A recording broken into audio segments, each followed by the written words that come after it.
تاریخ کیا ہے؟ کیا یہ بس واقعات کا ایک بے ترتیب سلسلہ ہے یا اس میں کوئی گہرا پوشیدہ نمونہ موجود ہے؟ جرمن فلاسفر آسوالڈ اسپینگلر کا ایک بڑا دلچسپ خیال تھا کہ عظیم ثقافتیں کوئی بے جان چیزیں نہیں بلکہ زندہ وجود ہیں۔ ان کی بھی پیدائش ہوتی ہے، جوانی آتی ہے اور آخر میں موت۔ چلیے عالم تاریخ کو دیکھنے کے اس بالکل مختلف نظریے کو ذرا قریب سے دیکھتے ہیں۔ عام طور پر جب ہم تاریخ کے بارے میں سوچتے ہیں تو ذہن میں ایک سیدھی لکیر آتی ہے، قدیم دور، پھر قرون وسطیٰ اور پھر جدید دور۔ لیکن اسپینگلر نے ایک بنیادی سوال اٹھایا، کیا ایسا ہو سکتا ہے کہ مصری، چینی اور مغربی تہذیبیں یہ سب کی سب ایک ہی جیسے حیاتیاتی نمونے پر چل رہی ہوں؟ اس کا دعویٰ تھا کہ ہاں، بالکل ایسا ہی ہے۔ تو اسپینگلر کا جو بنیادی خیال ہے اسی کو مورفولوجیکل فریم ورک کہتے ہیں۔ اس کو سمجھنے کے لیے ایک درخت کی مثال لیں۔ ایک بیج سے پودا نکلتا ہے، وہ بڑا ہوتا ہے، پھل دیتا ہے اور آخرکار سوکھ کر ختم ہو جاتا ہے۔ اسپینگلر کے مطابق ہر عظیم ثقافت، چاہے وہ قدیم یونان ہو یا اسلامی تہذیب، اسی لازمی سفر سے گزرتی ہے۔ ٹھیک ہے، تو یہ زندہ وجود آخر کام کیسے کرتا ہے؟ اسپینگلر کے نظریے کو سمجھنے کی چابی دو الفاظ کے فرق میں چھپی ہے جنہیں ہم اکثر ایک ہی سمجھ لیتے ہیں: ثقافت اور تہذیب۔ اسپینگلر کے لیے یہ دونوں زمین آسمان کا فرق رکھتی ہیں۔ اسپینگلر کے نزدیک ثقافت کسی بھی وجود کا تخلیقی، روحانی اور زندہ مرحلہ ہے۔ سمجھیں کہ یہ اس کی جوانی ہے، یہ وہ وقت ہے جب عظیم فن، مذہب اور فلسفہ جنم لیتے ہیں۔ لیکن وقت کے ساتھ ساتھ یہ تخلیقی توانائی ختم ہو جاتی ہے اور ثقافت سخت ہو کر تہذیب بن جاتی ہے۔ تہذیب اس ثقافت کا بے جان، مادی اور منطقی ڈھانچہ ہے، یعنی اس کا بڑھاپا۔ تو چلیے اس زندگی کے سفر کا آغاز کرتے ہیں پہلے موسم سے، یعنی بہار سے۔ یہ کسی بھی ثقافت کا بچپن ہے، جب اس کی روح پہلی بار جاگتی ہے۔ یہ ایک دیہی، اساطیری اور گہرے مذہبی عقیدے کا دور ہے۔ ہر چیز جادو اور معجزوں سے بھری ہوئی ہے۔ اس شروعاتی دور میں زندگی کا مرکز بس مذہب ہوتا ہے۔ مثال کے طور پر ابتدائی قرون وسطیٰ کے یورپ کو دیکھ لیں۔ معاشرہ دو ستونوں پر کھڑا تھا: جنگجو امرا اور روحانی پیشوا۔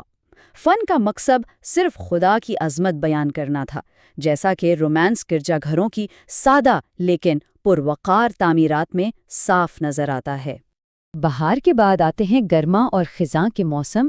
یہ ثقافت کی بھرپور جوانی اور پختگی کا دور ہے۔ اس وقت وہ اپنی تخلیقی صلاحیتوں کے عروج پر پہنچتی ہے، لیکن اسی عروج میں کہیں نہ کہیں اس کے زوال کے بیج بھی چھپے ہوتے ہیں۔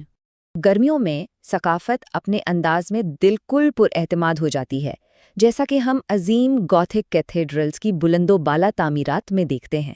لیکن جیسے جیسے شہر بڑھتے ہیں، ایک نئی طاقت ابھرتی ہے: عقل۔ اور یہ عقل ایمان پر سوال اٹھانا شروع کر دیتی ہے۔ خزاں کے موسم تک شہر دیہات پر پوری طرح غالب آ چکا ہوتا ہے۔ فن اور فلسفہ انتہائی نفیس اور سیکولر ہو جاتے ہیں، جو پرانے عقائد سے دور ہو کر انسانی ذہانت کا جشن مناتے ہیں۔ اسپینگلر اس لمحے کو ایک بہت ہی تلخ اور شیریں احساس کے طور پر بیان کرتا ہے۔ ثقافت کو محسوس ہوتا ہے کہ اس نے وہ سب کچھ حاصل کر لیا ہے جو وہ کر سکتی تھی۔ یہ بالکل ویسے ہی ہے جیسے کوئی فنکار اپنا شاہکار مکمل کر لے۔ ایک طرف اطمینان ہوتا ہے اور دوسری طرف یہ اداسی بھی کہ اب مزید کچھ تخلیق کرنے کو باقی نہیں۔ اور اب ہم قدم رکھتے ہیں آخری اور ناقابل واپسی مرحلے میں، موسم سرما۔ اسپینگلر کے مطابق یہ صرف زوال نہیں بلکہ ایک زندہ وجود سے ایک کھوکھلے میکانزم میں بدل جانے کا نام ہے۔ موسم سرما کی سب سے بڑی پہچان ہے میگالوپولس، یعنی عالمی شہر۔ یہ صرف ایک بڑا شہر نہیں بلکہ ایک ایسا دیو ہے جو دیہاتی علاقوں کی روح، وسائل اور آبادی سب کچھ نگل لیتا ہے۔ قدیم روم کو دیکھیں یا آج کے نیو یارک اور لنڈن کو، یہ شہر بے جڑ، مصنوعی اور صرف پیسے اور طاقت کے مرکز بن کر رہ جاتے ہیں۔ اور یہاں آ کر اقدار میں زمین آسمان کا فرق آ جاتا ہے۔ ثقافت کے ابتدائی دور کی اقدار جیسے عزت، ایمان اور روایت، ان سب کی جگہ تہذیب کی اقدار لے لیتی ہیں: پیسہ، افادیت اور حساب کتاب۔ اسپینگلر اسے پیسے کی آمریت کہتا ہے، جہاں ہر چیز کی قیمت اس کی مالی حیثیت سے طے ہوتی ہے۔ محبت، فن، یہاں تک کہ زندگی، سب ایک بکنے والی چیز بن جاتی ہے۔ تو اس سرد، مادی دنیا میں آخر معاشرے کا بنتا کیا ہے؟ اسپینگلر دو بڑی تبدیلیوں کی طرف اشارہ کرتا ہے، ایک تو قوم کا ہجوم میں بدل جانا اور دوسرا ایک نئے قسم کے حکمران کا ابھرنا۔ تہذیب کے اس مرحلے میں اپنی جڑوں سے جڑی ہوئی قوم ایک بے لگام، بے سمت ہجوم میں بدل جاتی ہے۔ یہ ہجوم صرف دو چیزیں مانگتا ہے، روٹی اور تماشے، یعنی مادی سکون اور تفریح۔ اور جب جمہوری ادارے اس ہجوم کو سنبھالنے میں ناکام ہو جاتے ہیں اور پیسے کی سیاست ختم ہو جاتی ہے، تو ایک طاقتور مطلق العنان حکمران، یعنی ایک سیزر، ابھرتا ہے جو ذاتی طاقت کے بل پر حکومت کرتا ہے۔ اب بڑی حیران کن بات یہ ہے کہ اس مادی دور کے اختتام پر مذہب کی طرف واپسی ہوتی ہے، لیکن یہ موسم بہار والا گہرا تخلیقی ایمان نہیں ہوتا۔ یہ ایک تھکی ہوئی، سادہ اور جذباتی مذہبی لہر ہوتی ہے جسے اسپینگلر دوسری مذہبی لہر کہتا ہے۔ یہ سچائی کی نہیں بلکہ روحانی سکون کی تلاش ہے، جیسا کہ آج کل کی بہت سی نیو ایج تحریکوں میں نظر آتا ہے۔ اور اس طرح ہم اس حیات و موت کے چکر کے بالکل انجام پر آ پہنچتے ہیں، جہاں ایک زمانے کی عظیم ثقافت عالمی تاریخ کے اسٹیج سے ہمیشہ کے لیے غائب ہو جاتی ہے۔ ایک تہذیب کی آخری حالت وہ ہے جسے اسپینگلر فلاح آبادی کہتا ہے۔ یہ ایک بے تاریخ وجود کی طرف واپسی ہے۔ جیسے مصر کے کسان ہزاروں سال تک فرعونوں، رومیوں اور ترکوں کے نیچے چپ چاپ اپنی زندگی گزارتے رہے، بالکل اسی طرح یہ آبادی بھی تاریخ بنانے کے بجائے صرف اسے برداشت کرتی ہے۔ وہ زندہ رہتے ہیں لیکن کسی عظیم مقصد کا حصہ نہیں ہوتے۔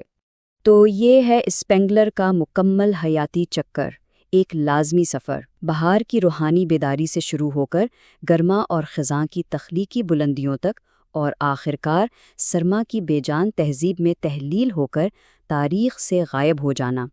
لیکن اسپینگلر کا یہ نظریہ ہمیں ایک بہت پریشان کن سوال کے سامنے لا کر کھڑا کر دیتا ہے۔ اگر یہ فریم ورک واقعی درست ہے تو ہماری اپنی مغربی تہذیب اس وقت کس موسم میں ہے؟